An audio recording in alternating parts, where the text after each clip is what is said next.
Oh, it's the Pete Souza Show. We are coming to you live from the Alico building on a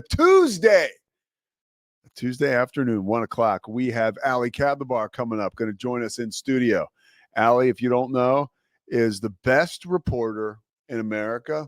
And I say that news reporter. She is. And she works here locally in Central Texas. And so anytime we get a chance to corral her and chat, it's a good time. Also want to thank Slovacics. We will be out there next Wednesday. So about 8 days from now, we're going to party. It's going to be Christmas time. It's going to be December 18th. I mean, come on. And we're going to be out at Slovacics having a real good time. Tomorrow is December 11th. A Baylor basketball game, actually. 11 a.m. start against Norfolk State. So I'll be doing that one. I got to do some cramming, just filling in for John Morris on the radio. Then I got a hoops game in Lubbock on Monday, Big 12 game for ESPN. I'm doing with my man King McClure. And it's the best time of the year, if you ask me. The football-basketball crossover, when you get the flavor popped in with Christmas, is a blast. Even last night, I've been very open with my affection for Joe Buck and for Troy Aikman. And that game last night, on paper, was a total stinker. But you throw in the magic of Monday Night Football, the sizzle of the Dallas Cowboys, Joe Burrow, the storyline of a Bengals kicker dating a Cowboys cheerleader, like for real, like this is going on in real life. And so that was a thread into the storyline of the game, which I am so in for. Troy and Joe, it takes a stinker like that and takes it up a notch. I truly do believe in the magic of television, for lack of a better term. It's kind of antiquated to say it now, but the lack of I believe in the magic of broadcast and the ability to tell stories within games and to make games like that are somewhat lukewarm into like hotly contested affairs. The Cowboys blew it. No surprise. Actually, surprise to me. I thought they were going to win. And there was a point in time where I was sure they were going to win, but they lost. For the recap and all the news on that, we want you to go, of course, to the Doomsday Podcast. Our boy Matt Mosley does a fantastic job of breaking all of it down with Ed Werder. The two of them were at the game last night, and it was a late finish. Mike Hamilton was up with them late. I was not. I was asleep. Before I went to bed, I was watching old school clips of Howard Cosell being drunk on Monday Night Football. Don't ask me how I got there, but that's where I ended up. And that whole sea of there's a sea of content out there. If you want to go for a Howard Cosell drunk on Monday Night Football, you get more than you bargained for, which can get you hung up on that internet for a while. Big story right now that's brewing, same as a couple days ago, and we talked about it a little bit yesterday. Bill Belichick, it seems like, is now really efforting to get the North Carolina football job, which again, this is another great example of I don't know. I mean, there's so much about a situation like that I don't know. I would feel foolish doing anything other than speculating, which is a lot of fun to do. That's why we do it here. My speculation starts with what the what? Like, why does Bill Belichick want this job? I don't understand. There was a report, Cam sent it to me, that came out earlier that said that Belichick sent a 400-page document to North Carolina, the University of North Carolina, on basically how he wants to run that football program. And as it was relayed to me, before Kirby Smart got his first Division I coaching job, when he was at Alabama, I think he interviewed for the South Carolina job, and he did the same thing. Presented this detailed document, large, that said, hey, here's how we're going to run this. And it takes a lot. It's like, what do they say? It takes a village. Like, well, this village also needs a lot of money behind it. And South Carolina said to Kirby Smart at the time, hey, we can't do this. We can't finance this. We don't have the bandwidth to handle this type of commitment that you want to put towards the football program. It sounds like Bill Belichick did the same thing. Because he wants to run it. In Kirby's case, he wanted to run it like Alabama. In Bill Belichick's case, I'm not sure either way. Disappointing for me as a fan. I can only look at this selfishly, I feel like I'll lose. And this is somebody who I'm fortunate enough to color or do some college football for ESPN.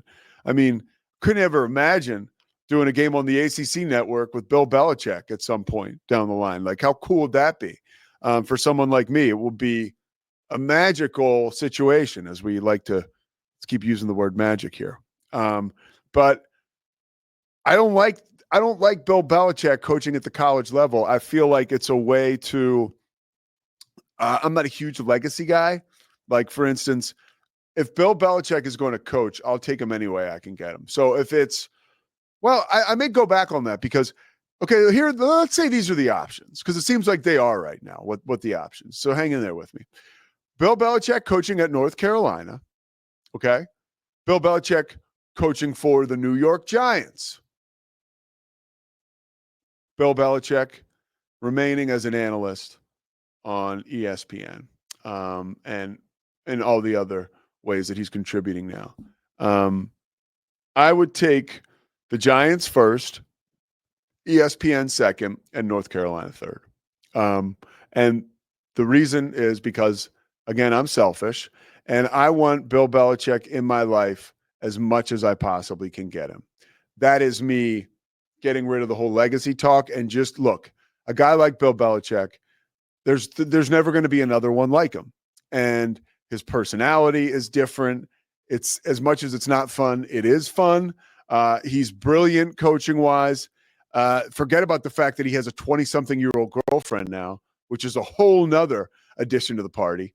There's a lot to be interested about with Bill Belichick. And plus, will he be able to resume his level of success if he becomes a coach? It will be so much more interesting on the NFL level in a city like New York, as opposed to, in my estimation and in my belief, by week 7 or 8 of the college football season, unless there's some amazing run for North Carolina, like, we won't be talking about Bill Belichick that much. And I want to talk about Bill Belichick. I do. I think the reason that I don't talk about some of these other potential openings in the NFL are because, you talk about Jacksonville, like, okay, maybe I'd probably take him at Jacksonville. I'd take him anywhere in the NFL before North Carolina. And I think there's certain places he won't go, like the Cowboys, because of all the stuff that we've talked about on this program before, with the assistance from people like Matt Mosley, who's been on the Cowboys beat forever, who puts it pretty simple, like, hey, Jerry is not going to want to concede all kinds of control to Bill Belichick, which it would appear is what Bill Belichick wants. And, who comes with Bill Belichick to North Carolina? That could get ugly in a sense where it's like, what is he going to have Michael Lombardi be like the director of football operations? And then, like, who's going to be, Matt Patricia goes with him? Cam and I were talking about that a little bit too. Remember, you can always watch the Cam show at 11 a.m. Central on YouTube here. Our boys in Chicago now. So a lot of meat on the Bill Belichick bone right now. I stand pat in saying I want him in the NFL with a big league organization like the Giants. After that, I love what I'm getting from him content-wise on ESPN, whether it's with the Mannings, whether it's with Pat McAfee. And if you dig deep enough, you can watch him on NFL Today, which is that is the Bill Belichick I want on the CW, right? The Bill Belichick on Inside the NFL, not NFL Today, I think I said. I fear that the CW version we'll get of Bill Belichick next year is North Carolina SMU at noon on a Saturday, which I'm like, I don't know. And maybe North Carolina Wake Forest, right? Like, that's so there's a lot of speculation going on around Bill Belichick right now. I think look, I've said it and I'll say it again, and you could throw this away. Somebody sent, I'll say who it was exactly. So, by the way, there's an epic video I'm going to share with you guys coming up here in a little bit, with Mark Gastineau and Brett Favre that will put you on your ass. Is that ready, Zach? Okay, it's ready. We're going to take a look at it in a minute here. It made me feel uncomfortable. And it's going to be out in that new documentary about the New York Sack Exchange on the 30 for 30. But Cam sent me this text, or maybe Cam didn't send it. Swingler, did you send this about Bill Belichick's girlfriend who she's following? Okay. Okay, here it is. Ross Martin tweets this.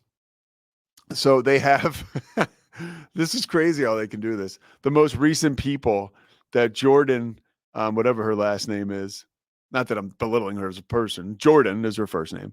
It says Jordan _ Isabella. That's her Twitter handle. Though she's followed most recently UNC Chapel Hill, UNC football, and UNC football nutrition. So that's like the little weird windows that we get nowadays. And by the way, don't act like let's not blame that on social media.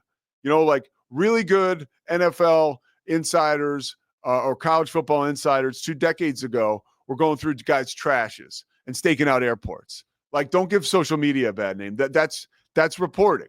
So unfortunately, this young woman may get maybe put in weird positions that she's probably not crazy about, but it's not the first time this has happened. It's a rough business, but I'm sure the benefits are outweighing the negatives. She's first of all, she's newly in love. Bill Belichick's, there's some pretty cool stuff I would imagine that comes with being with a guy like that. So all that to be said, there's all kinds of arrows pointing towards Bill Belichick coaching at North Carolina. I am not crazy about it. I want to go on record with saying I'm not crazy about it. I feel like we got a couple good years left of Bill Belichick coaching. And I don't want to see him do it at the college football level. My last thought on this is maybe he wants to do it because that's the only place he can go and have the amount of control that he would like to have. But I would also like some of these NFL owners to snap out of it. And this should have happened last year. Like he should have gotten any job he wants. That's my opinion. And there's too many subpar coaches out there anyways, coaching in the NFL. You just can't convince me Bill Belichick shouldn't be coaching in the NFL this season. But here we are. Interesting decisions abound. The Mark Gastineau thing I brought up. So I've mentioned a couple times. I got Gastineau over my shoulder right here with that Lawrence Taylor. See that arm? That's Gastineau. That's a cover with the two of them. And see if Scotty or Zach, if anybody was on that, maybe somebody would have hopped up and zoomed out. But what are we going to do? I got 2 guys sitting here, 2 donkeys sitting here. Now we're all laughing. Zach, don't do it. All right. Zach's going to do it. So Zach's going to do it. So we're going to hit the rewind button. So I love Mark Gastineau. There he is. Look, that's Mark Gastineau right there. Thank you, Zach. All right, we can go back. Zach. All right. So the ultimate asshole radio host. So anyways, I love Mark Gastineau. I've been infatuated with him since I was a little kid. I was a defensive end, rush end. I liked the idea of putting on a football helmet and kind of going into character and being flamboyant. And there was no character like Mark Gastineau. Every time he made a big sack, he would dance around. It was crazy. I'd never seen anything like it. It was like Billy White Shoes Johnson. That kind of celebration packaged inside a defensive end. I'd never seen it before. And so I thought that was really cool. It made me think I could play my position and act like a jackass too. And Mark Gastineau married Brigitte Nielsen, was living high on the hog in New York City for many years. Unfortunately ran into problems with cocaine and life and all that stuff. But if you remember in 2001, Brett Favre was playing against the New York Giants, and Michael Strahan was 1 sack away from the all-time single-season sack record, which was held by Mark Gastineau. Okay, that's what Gastineau used to do. Sack the shit out of the quarterback. Like, you cannot take away that this was an exceptional football player. And there was nobody in football that did what he did better than him. Okay, to the point where his name was etched in the history books. So we go to that game at the Meadowlands. Favre's team's going to the playoffs. It's late in the game. And Brett Favre, if you remember, rolls to his right and basically flops at the feet of Michael Strahan, ultimately registering Strahan the sack he would need to break Gastineau's record for the single season sack record. So let's flash forward. There's a documentary coming out maybe this week, the 13th, right? Yeah, that's Thursday or whatever. So a documentary coming out about the New York Sack Exchange, which I can't. I'm losing my mind. I can't wait for this thing. It'll only disappoint me at this point. So there was it looks like a trading show where Mark Gastineau runs into Brett Favre. This is never before seen footage, right? Up until today, where it was posted on Instagram, where I saw it. All right, Zach, let's roll. I thought we met a long time ago. At least I saw you. Right. How you doing? When you fell down for him. I'm going to get my sack back. I'm going to get my sack back, dude. You probably would hurt me. Well, I don't care. You hurt me. You hurt me. You hear me? Yeah, I hear you. You really hurt me. You hurt me, Brett. We got to get back to this, Brett. I'm sorry. I mean, that's like the Real Housewives. Like, that is unbelievable. First of all, there's so much to that story that is compelling for me. One, good for you, Mark Gastineau. That's a difficult thing to do, to let somebody know how you feel in a moment like that. But that's the only chance you're probably going to get. And that was awkward as it can be. Two, tough luck, Brett Favre. Like, that came home to roost, dude. That was a BS move at the time you did it. You actually went on record afterwards saying you did it because you thought Mark Gastineau was a fraud and sucked, in your own way of saying it, okay? And you probably never thought you would come face-to-face with a Mark Gastineau who would say that to you. So it's one of those things, like, is Brett Favre like this evil guy? No, but he did something that was kind of crappy, and he got called out for it. And it was like, whoa, what a scene, right? And how could Mark Gastineau, somebody who was this big monster of a man who had all kinds of, dark clouds following him along with his demons throughout his life, he becomes a victim. I never thought I'd see that, but like he said, you hurt me, because it's true. Like, Gastineau earned that record. Like it or not, whether he was an asshole or whatever, he earned that record on the football field. The way that Strahan got that record was rubbish. Rubbish. And again, nobody's taken away from Michael Strahan and his dominant NFL career, but in a vacuum, that sucked that Brett Favre did that. And let's go one more time, Zach. Can we play it one more time? It's worth playing again. I thought we met a long time ago. At least I saw you. Right. How you doing? When you fell down for him. I'm going to get my sack back. I'm going to get my sack back, dude. You probably would hurt me. Well, I don't care. You hurt me. You hurt me. You hear me? Yeah, I hear you. You really hurt me. You hurt me, Brett. We got to get back to this, Brett. I'm sorry. Now, one thing Favre could have said, now we're really diving deep into this one. It's like, dude, it was 23 years ago. I mean, but I guess that was Gastineau's shot. I can guarantee you this. If that's me, if I'm in Brett Favre's shoes, you go down to whatever table you're signing whatever at, and you just take like a minute and just stare off like, whoo, that was crazy.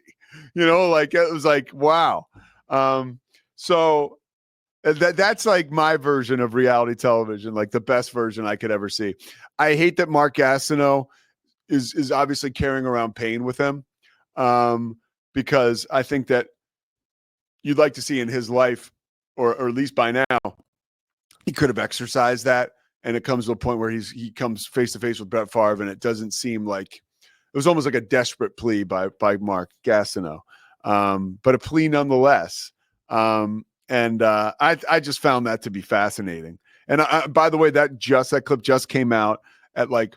Really, I got it like 2 minutes before 1 o'clock. I sent it to my brother Michael right away, because Mike and I always go back and forth on the Gastineau stuff, because he was just this crazy guy. I mean, remember, Gastineau, I've talked about it at length here, put together an extremely suspect and shady boxing career, where he was involved by the darkest of dark figures, or involved around the darkest of dark figures. And there was all kinds of tomfoolery and stuff that was not above board going on with that situation, which Gastineau says, that didn't happen, but whatever. Man, sports never fails to deliver. Neither does Allie Kadlabar. We're going to come back with her. If we don't have, is Allie ready? Allie's ready? Allie's here.